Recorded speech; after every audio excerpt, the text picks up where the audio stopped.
Hey listener, we're delighted you're joining us today. Today's guest is Arechan, the creator of the hit romance comic we all loved and enjoyed, LUFF, and her new comic, Senorita Cometa, a more serious story about a girl living in a corrupt and crime-ridden Latin America that decides to take matters into her own hands by becoming a phantom thief. We cover meaty topics such as her backstory for becoming a comic creator, her entire journey creating LUFF, starting from originating the idea at a stoplight to recently concluding with over 1 million subscribers, and tackling a more serious and personal topic through her new comic. We certainly enjoyed the talk with Arechan and hope you enjoy it too.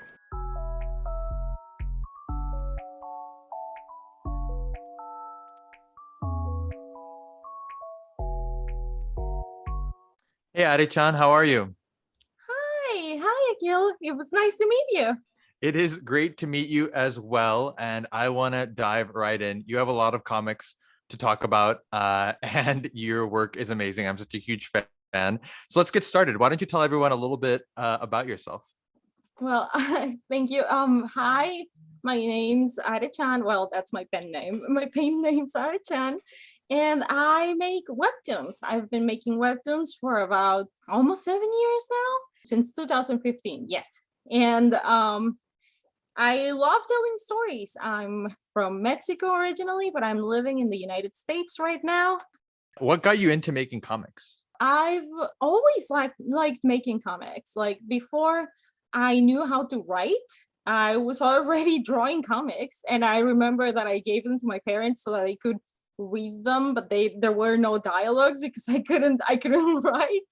And there were just silly comics like about Joshi and my plushies having adventures, and so it's always been a part of me, right? Like I've been making comics for myself and for my friends, and like just like making stories up, and like I feel like I feel like I started drawing because I am not as good as communicating like with words, so I feel like I have to tell stories to tell my point.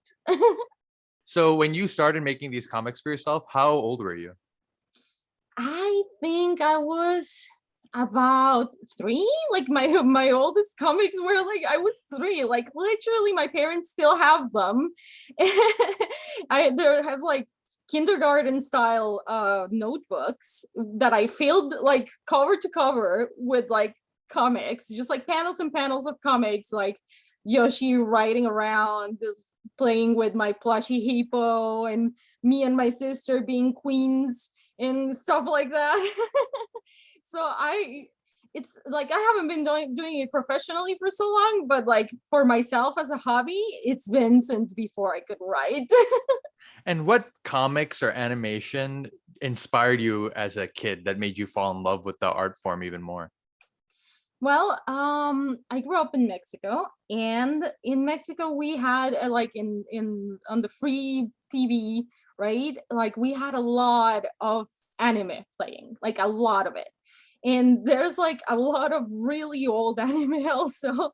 So there were things like Candy Candy, which is like a drama, and like there were very dramatic stories. One thing I remember very clearly is that Mexico didn't have as heavy censorship as they do here in the United States. So I was a child and I was watching like Ranma one half, and like like just bunny girls groping each other. Or like Sailor Moon, they didn't like change Haruka and Michiru from being lovers. They were lovers in Mexico. And I remember I grew up thinking that was like really cool. And Haruka was like a big like, girl crush for everyone I knew. So all those like all that style, right? Like I could tell the difference between like American cartoons and like Japanese cartoons, in the sense that Japanese cartoons did not speak down to me. Like they treated me as if I was an intelligent person. I say as if because I am not very smart even to this day.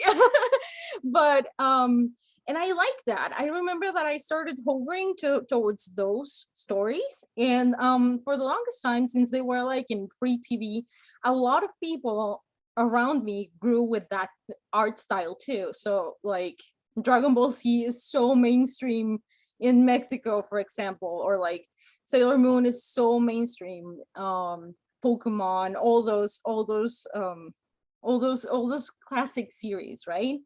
And even not so main, like series that are not so classic or so famous were big over there because they were just licensing everything and they were just like showing it on the screen. So there was like a Dragon Quest anime that I watched.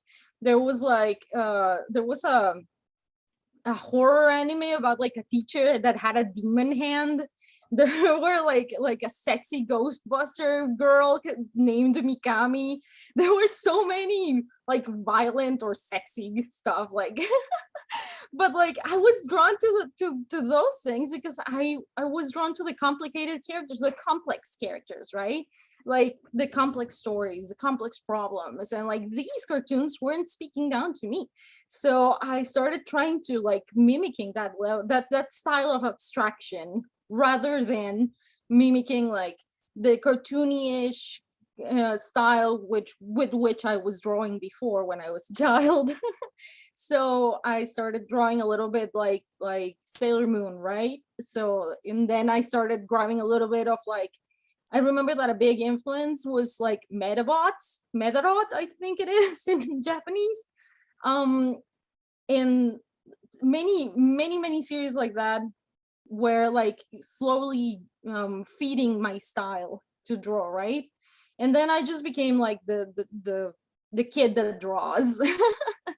And I started like, my sister used to read DC comics and Marvel comics, so she would lend me some of her comics too, and I would just like grab a little bit here and there. And I would say like one of the things that most influenced me to like kind of like solidify what would become my style, it was surprisingly enough the Disney movie Atlantis. Because I was fascinated by how every character was like a different shape, a different face shape, a different like height, a different build, and I was like, oh my gosh, I want to do that. And so I started like slowly going towards that as much as my love for the anime aesthetic left me, right? So I would say Japanese and American media did make like the melting pot that is my style, but mainly Japanese style, I would say, like old Japanese style. So you first, you were making your own comics, and then you got started on Webtoon in 2015. What made you discover Webtoon as like a platform for you to post your comics to? I used to read a lot of web comics, and back then it was like you would find them on their own site, and you would have to like check the site constantly to see if there was a new update and stuff. And even so, I was still like, oh, I want to make a web comic, right? And I was like, I'm gonna buy a domain and I'm gonna put the pages and blah blah blah. And I had this story that I wanted to make that was Faust. And I was like just procrastinating. And right, I was like, yeah, I'll start it tomorrow, next week, next month, after this, after that. I was just procrastinating it completely. And then I remember that I got an ad for Webtoon that was like, hey, you can upload your webcomic to this platform for free. And it's got a community, so and users, so there's already like eyes on it, as to say something. And right there I was like between jobs, and I was like, I think I have the time, this might be a sign, I'm gonna give it a try. Like I had just moved to the United States and I was waiting for my work permit, so I couldn't legally work until I got it, and that was like 6 months. So I was like, okay, I'm gonna do this web comic until I get my work permit, and then I will move on. I will see how it goes. And so I started posting Faust to, back then it was called the Challenge League, but now it's like Canvas, right?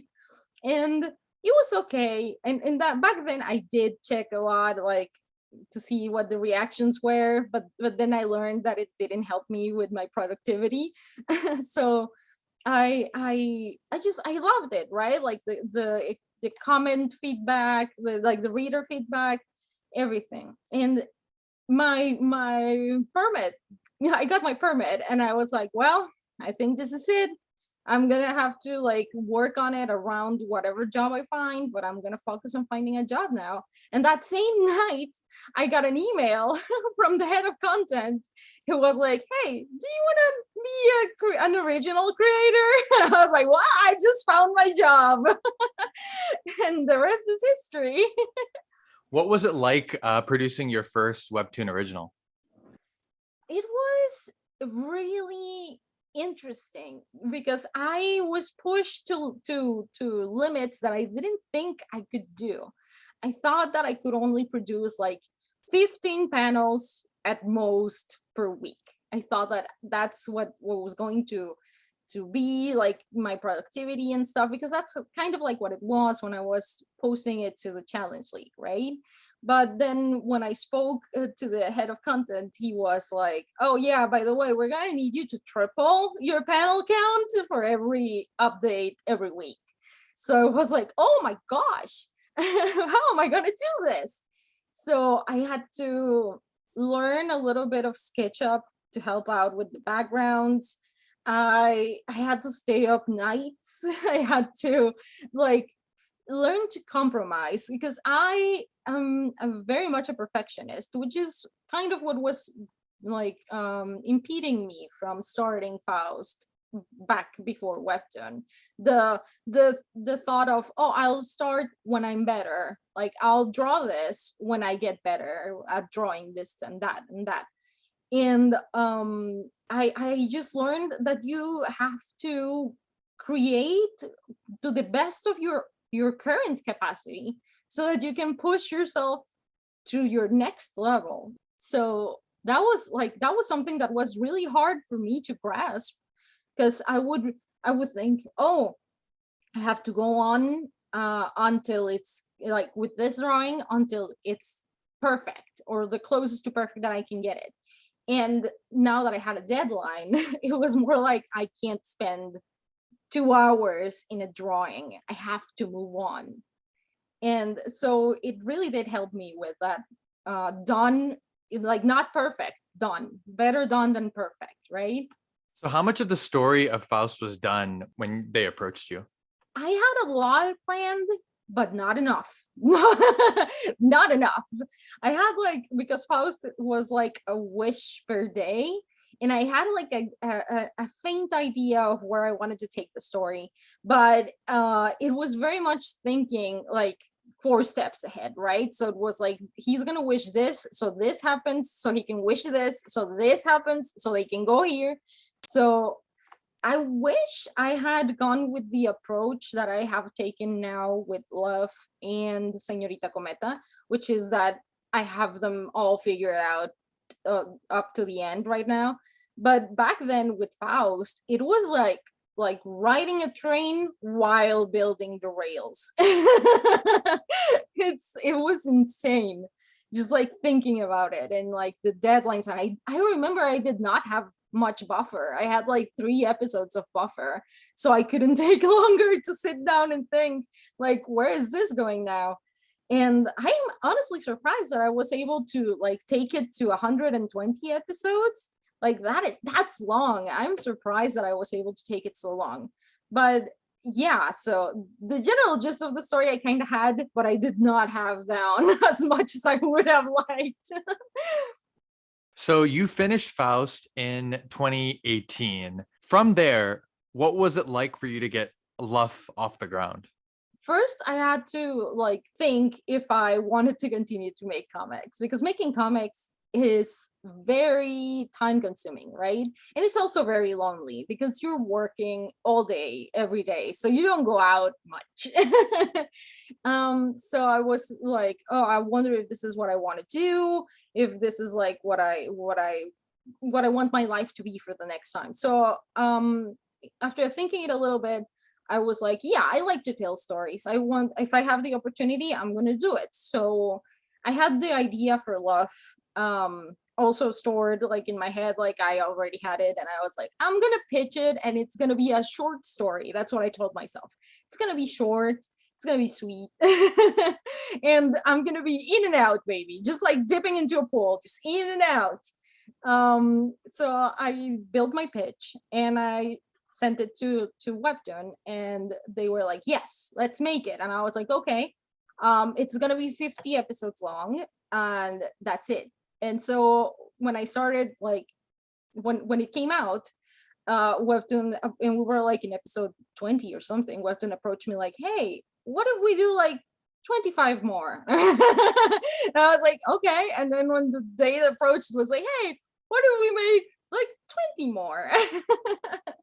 So my plan to be like in and out didn't didn't quite work. But I do enjoy like telling stories, right? I enjoy it a lot. So the process between Faust and LUFF was very much a process of like, am I going to do this big time energy sacrifice for something I love?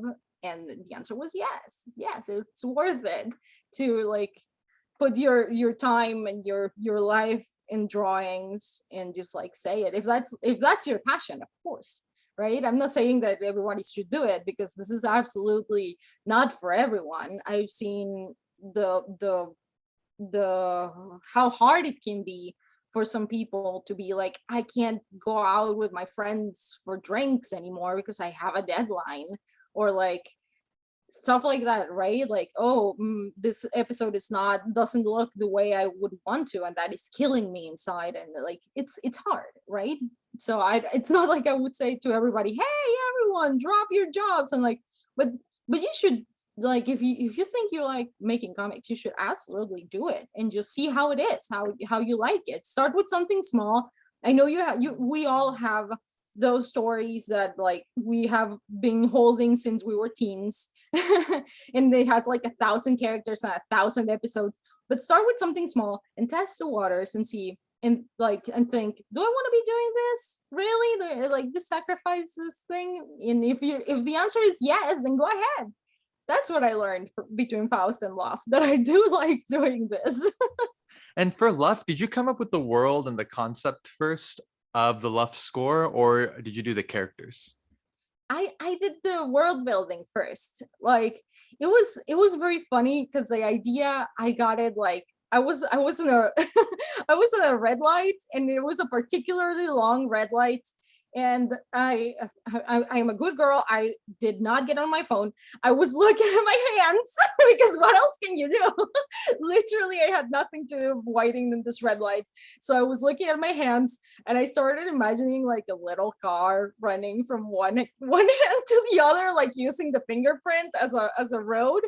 And I noticed that like my fingerprints between the pinkies didn't match, and I was like, how cool would it be that like you and your soulmate's fingerprints actually like match, like if you put your hands together, it's like they were meant to like click like pieces of a puzzle. And then I was like, oh, that's really cool. And I just stored that idea in my head.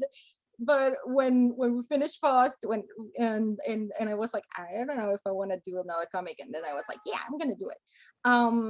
I went with my husband to my favorite tea house, and we started just like doing the whole work. Like, okay, so how do divorces work? Like, oh yeah, I think it should work like bankruptcy, right? Like maybe if the divorce is like this, and we just went ham with all this like ifs and ands. Like, how do you think like scholarships work, and how do you think, and all those things, right? So we just had a lot of fun with the world building. And then we were like, okay, but what if what if there was a character that this happened and this other thing happened?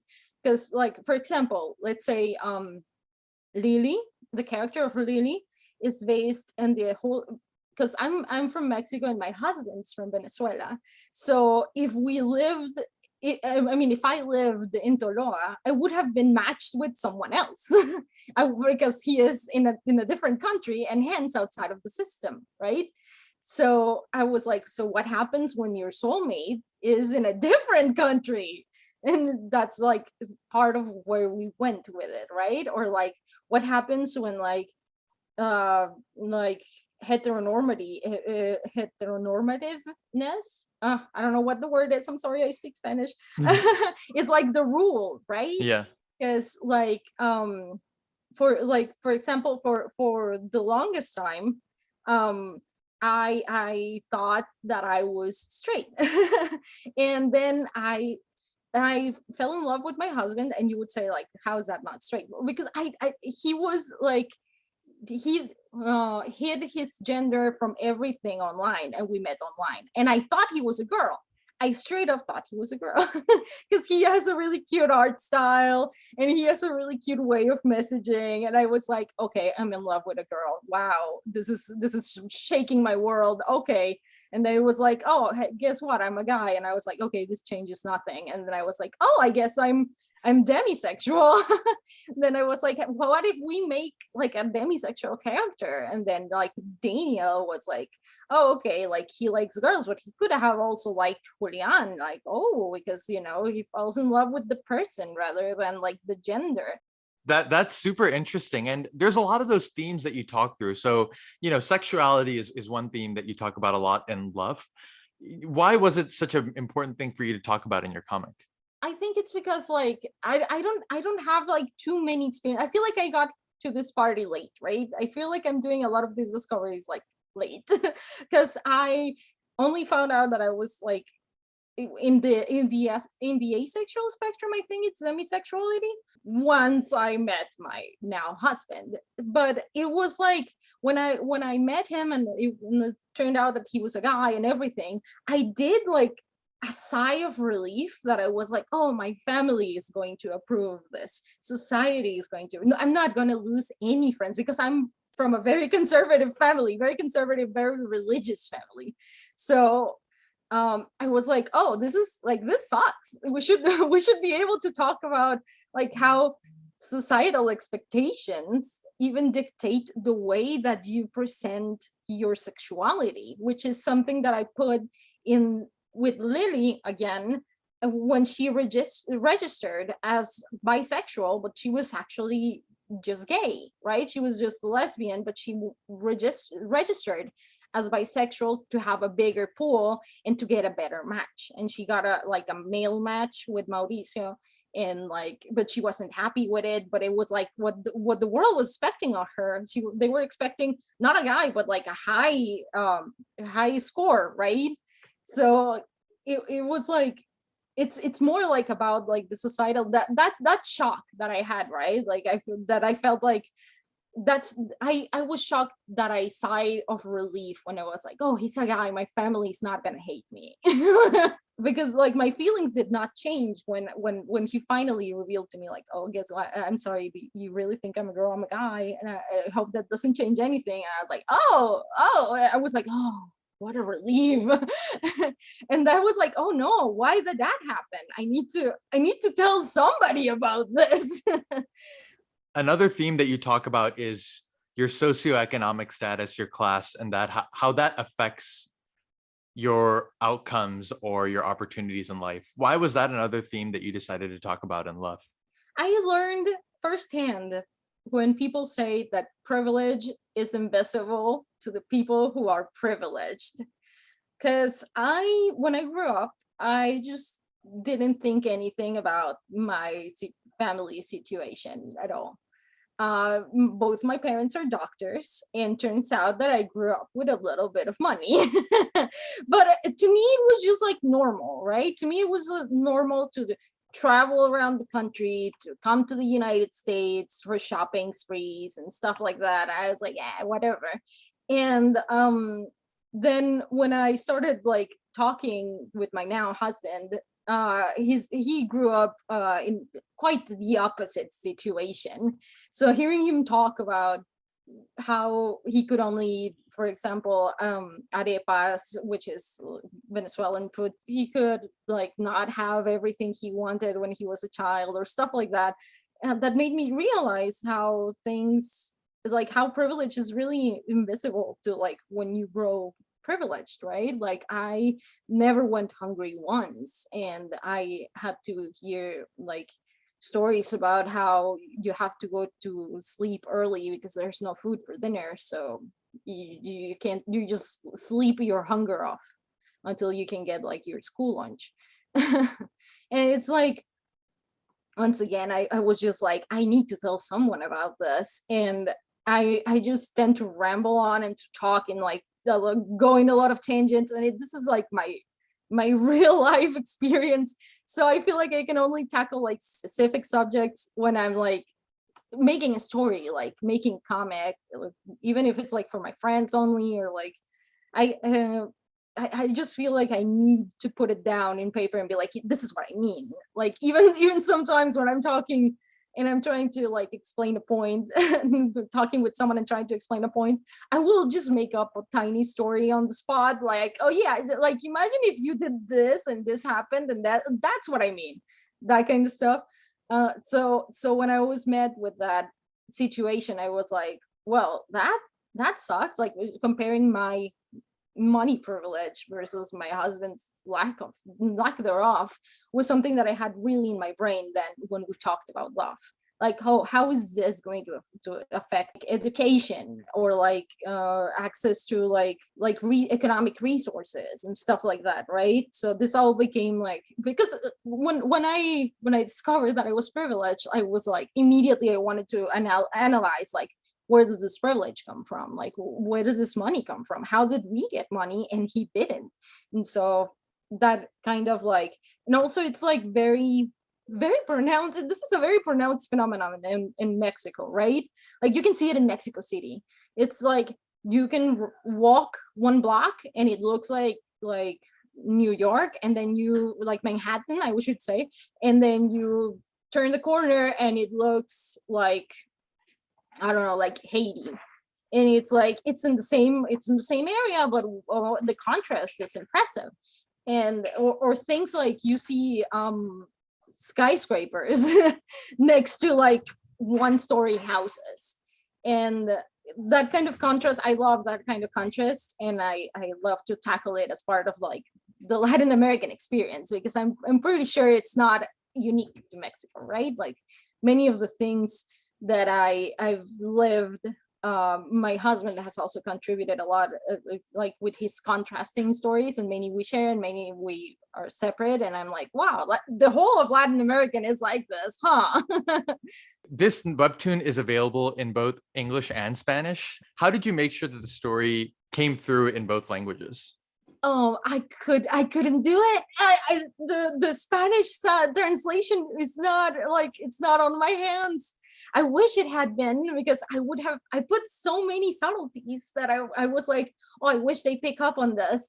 But I think like the translation team might be like second generation, maybe like speakers that missed a couple of things here and there.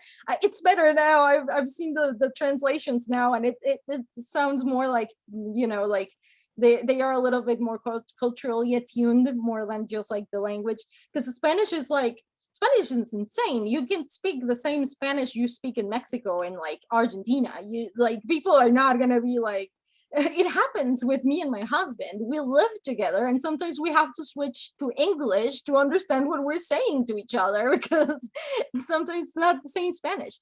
So there was like a lot of subtleties that were kind of lost, but I still loved it anyway. I love that I was able to share it like with the people of my mother tongue. Were you surprised at all by the reception that LUFF got, given how successful and popular it was? I was so surprised. Like I like to create with my back turned to the world, so that I can just focus on making stuff and telling a story and having fun.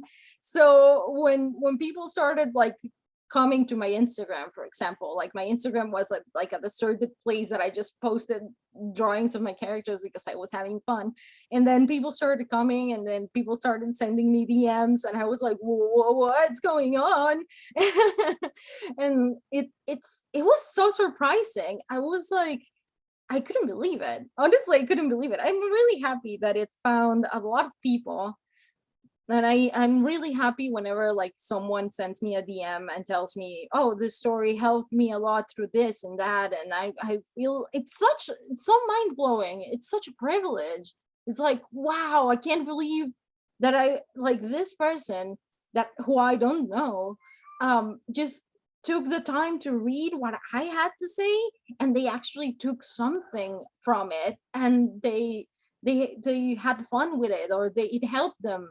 It feels surreal. It's like the most insane privilege. It makes me so happy whenever I listen to any of that. So you worked with an editor named Eunice on the webtoon. What was it like to have an editor, and what did they help with? So the first time I worked with Eunice, which was in LUFF, it was very surprising, right? Because before with Faust, it was a little hands off, and that's fine. It's like I had my creative liberty, I want to say. And then when I got an editor, it was like getting a third person to like plan the whole thing, right? It was like getting a third chef in the kitchen because it's always me, and I run everything through my husband, and my husband gives me ideas and stuff. So that's cook number two. And then Eunice came to the picture. And I at first I felt, I would say like the first 2 days, I was like, oh, I don't know if I like this, because I was used to having just like whatever I wanted to do, I did. But she's very kind. She respects my vision a lot, and everything she always like suggested is always like making the story better in ways that maybe that I'm failing to see. You know, like it feels like I have my nose in this painting that I'm making, and I'm painting a detail, and she's standing like 3 meters behind, and she's like, hey, you're missing this other point over here. And I'm like, all right, you're right. And so I have to like pull back and move and change things and like fix them, tweak them. Like she has such good ideas. For example, like originally Daniel didn't have a pet.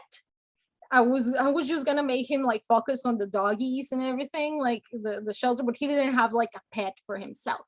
And she was like, I think he should have a pet, because it would make sense in his character, if he likes animals, that he would have one for himself.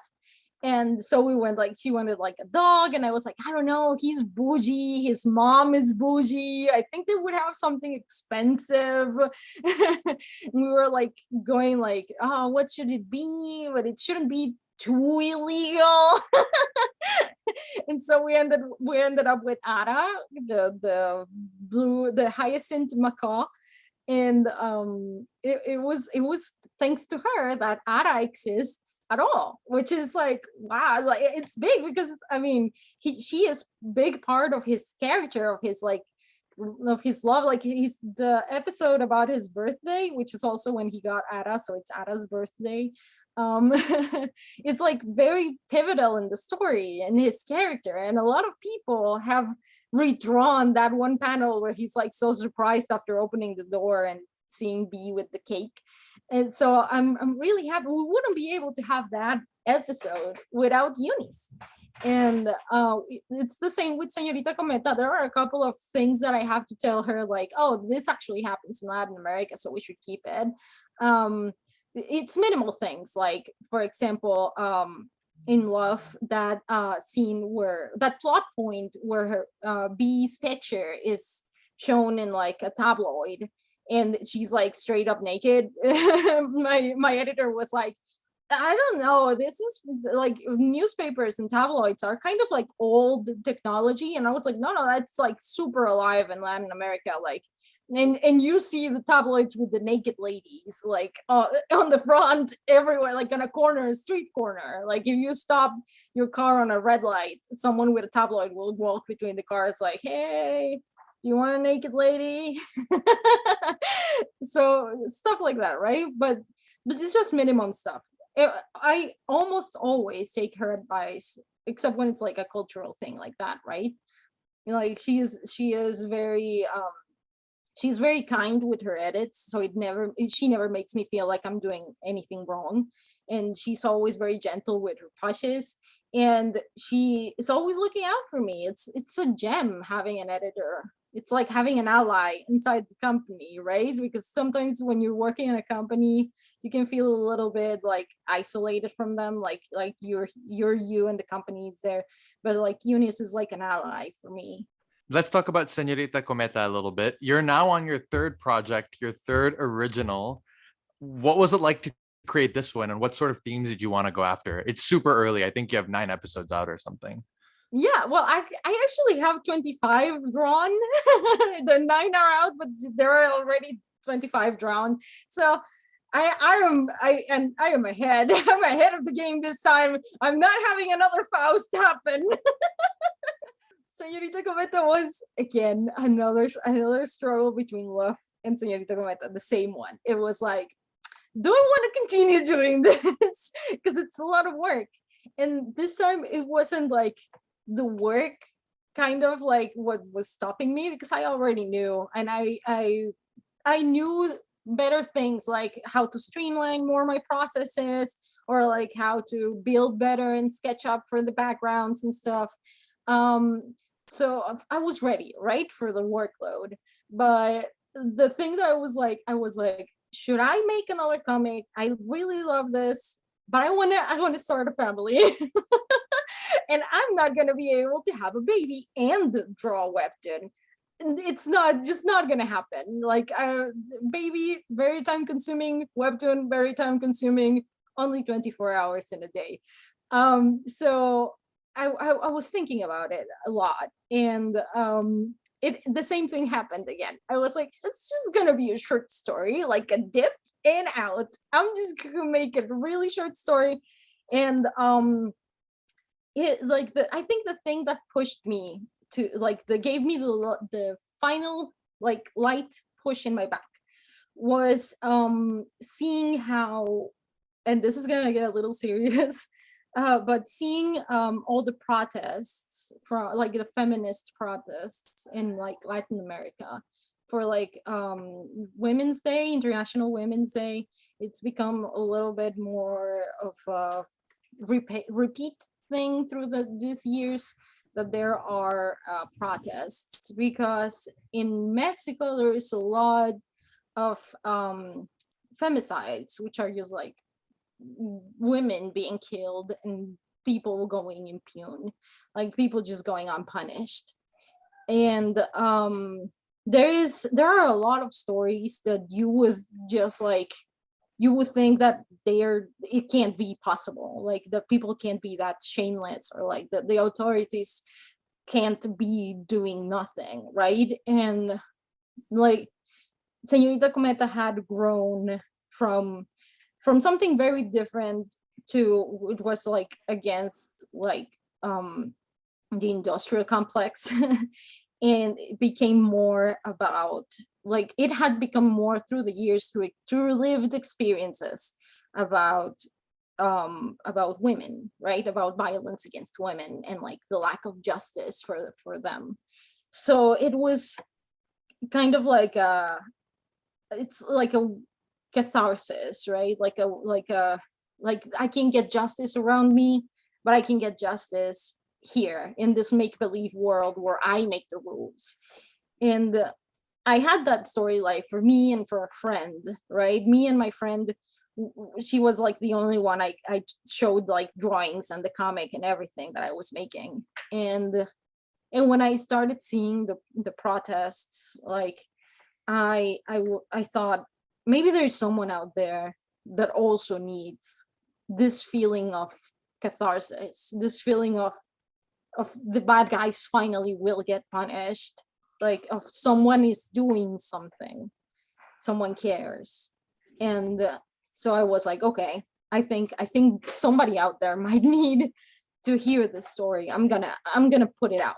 I'm gonna draw this and show this message. So it was a little bit hard when I was like pitching it to my editor, right? Because they were like, oh, love triangles work really well and a romance story works really well. And I told my editor like, well, yeah, it is. And I did have like a comedy romance story that I could pitch them to if they didn't want to make Cometa. But when I told my editor like what Cometa was about and why, she was like, I think this is the more important story of two, and we should do this one. Well, I know it's a serious topic, but one, appreciate you sharing a little bit about what's happening around the world. Really unfortunate stuff to hear. But more importantly, thank you for making your story, because without you shedding a little bit of light on it, it's something that you are using to call attention to an important problem. And like you said, I'm sure it's very cathartic to people who are dealing with this more directly. So appreciate you continuing to make your comic throughout all this. Thank you. Yeah, it's hard to like thread the line because I don't want it to be exploitative, and I don't want it to feel like it's trying to get like any clout from the movement. So I have had to be really subtle with it, right? So like, for example, like the color of the protests, like it's the official color is like purple and green, like lime green.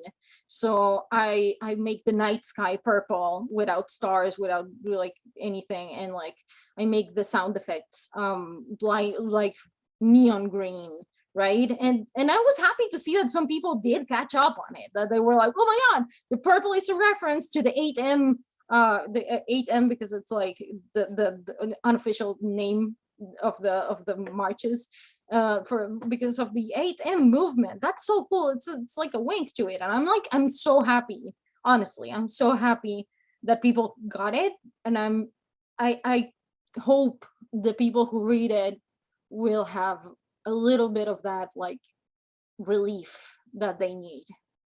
You have a massive social media presence. You have over 30,000 followers, which is huge for a webcomic artist. Why do you think your Instagram is so successful? The kindness of people and luck. I think with social media, it's very much luck. I think years ago it used to be like, oh, when you post at this time and you post with this many characters and you use these hashtags. But nowadays, like the algorithm is constantly changing, and I understand, because like social media changes it so that people won't be able to abuse it, like kind of like won't make like spammy farm contenty kind of content, stuff like that. And I understand, and they keep like under wraps whatever works. So my Instagram is just vibes, like it's just like I'm gonna post whatever I want, and here it is. I'm sharing it with you, my friends. So I think people were able to resonate with that sometimes. Like, oh, I like this character, and oh, you drew him as a bunny cup. Oh, that's amazing! I love it. Thank you. And they follow, and I'm like, thank you for following. That's mighty kind of you. We're just here for fun. We're just here for vibes. You also have a Twitch, and you live stream games, you draw on there. And I noticed a reference where you use your Twitch avatar in Senorita Cometa as well. What got you onto Twitch, and why is that another place for you to engage with your fans? Okay, so this is really fun because this started in the comic, right? Um, Lottie is the VTuber avatar is a very important character in Senorita Cometa. She has a very important purpose, and I can't go into spoiler territory, but they're like I started like researching situations like hers a little bit, and then I have a friend who is like very much into the politics and like so in social media in Spanish.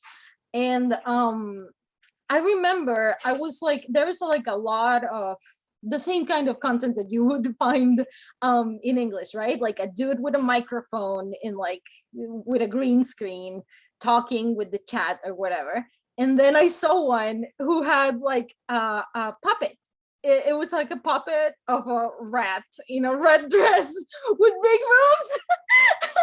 I was like, that's smart, because you can say whatever you want if it's like a puppet. It's not you, like you're not in danger, because like it's sad, but one of the things that also happens in Mexico a lot is that journalists get killed so fast, thanks to like if they try to uncover something.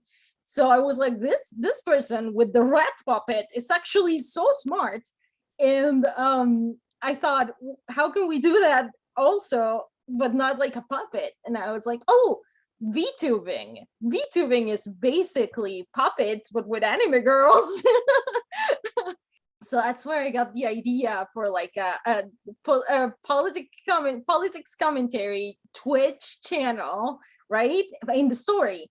And so I was like, okay, I'm just gonna like design her and that's it. And then we had the idea like, what if we actually make it a rig? Like, what if we actually make it like a model, right?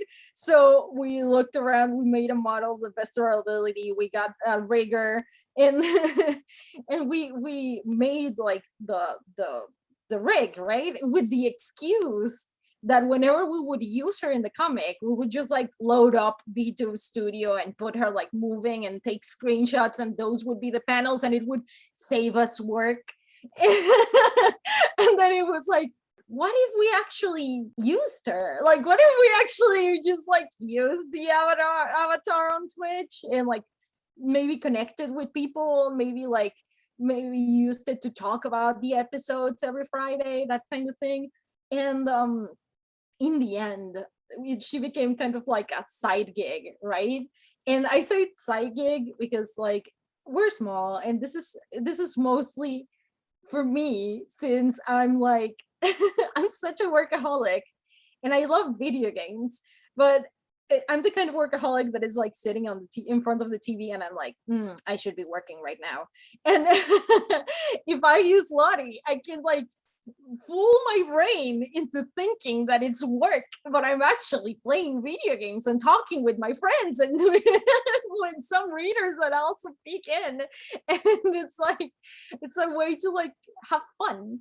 I also share the channel with my husband. Sometimes you will see, like, if you go back, you will see that he is like playing. It all started because we needed like a certain number of hours to have in the channel so that we could add stuff. I'm not pretty like savvy with Twitch. My husband is usually the one who does the stuff. So I was like, I don't have time to like stream 3 to 4 days a week or something. He was like, okay, I can do that. And so he started using, and then we share her, like we share Lottie. It's really funny. It's really funny. It all started because of the comic, and it became work, quote unquote. That's awesome. Before we move on to our rapid fire round, you've been making comics since you were 3. You've been on webtoon since 2015. What do you think the future of the webcomic industry holds? I think there's already like a little bit of hints with it, with webtoon adding like GIFs and adding like music. But I think it's going to become like slowly like more of a movement kind of thing, right? Here's what I want. What I want is like unionized studios. I don't want like freelancers doing their best they can, and I don't want like lone people who like have to do all the work. I want people to join in together, work, like get an editor, get a letter, get a more like traditional comics in that sense, so that everybody can like do it and not think, oh, I can't go drinking tonight because I have to do like 5 people's job, but I'm just one. So what I'm wishing that it's going to move towards is like studios, right? And that it's people like this the like Netflix and like all this, the people, the studios who make series and stuff are going to see that this content is like very profitable, like very like it reaches a lot of people, and they're going to start making more content from it, like adapting more content from it, so that it's going to become like a bigger industry that it is right now. And that's why I want like unionized studios. Because I really think digital is like the way to go. Like, don't get me wrong, I love holding like a volume. I have so many, like I have like 3 bookshelves just full of comics and manga. Because I love like having it in my hand, but it's sometimes it's harder for like unique stories to get into paper in like unless it's like an independent and you get it in from like a con or something, right? Like it's harder, it's not as mainstream. You can't go to like a Barnes and Noble and find like everything you would find from an independent person, like self-publishing and a con, right? But like with webcomics, like the internet is there for everybody. You can just find a comic like, oh, I want a comic about a queer non-binary pirate. It's out there.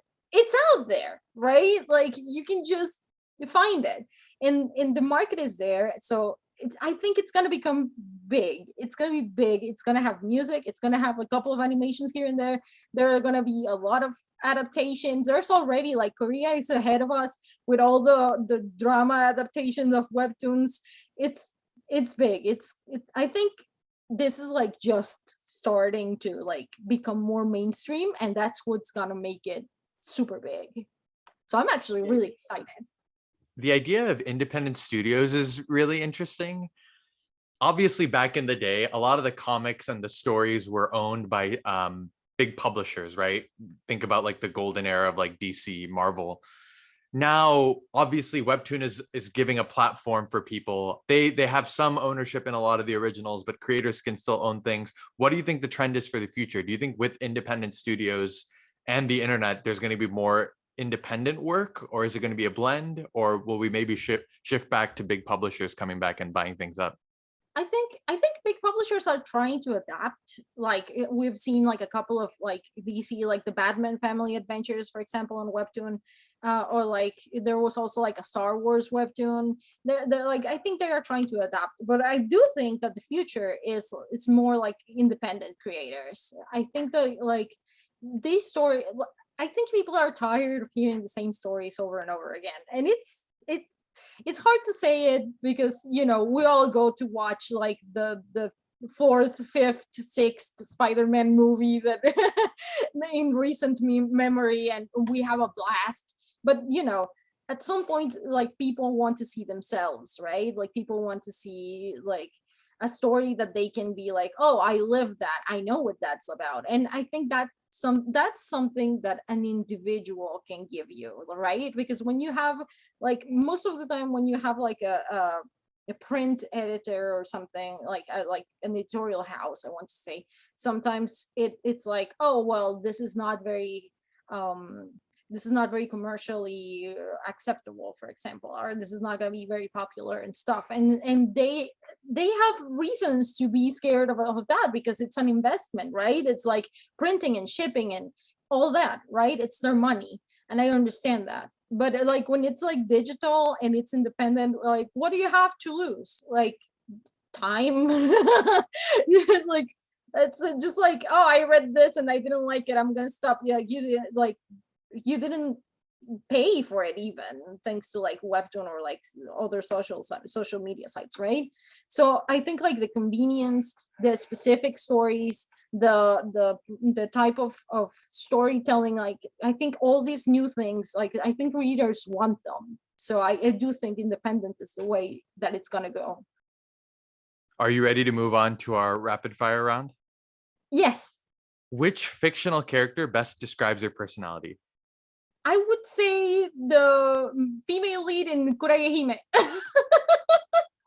which is like quiet and nerdy and very focused on her work, and then she finds a passion and a man who pushes her to her passion by embracing his feminine side. That's my story.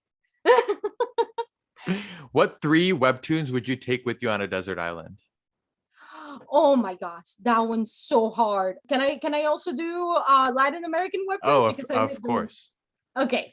So I'm gonna take a Asterion from the Latin American side. I would take Doble Detective Difunto, and also from the it's so hard from the Latin American side. I would also take Sulel.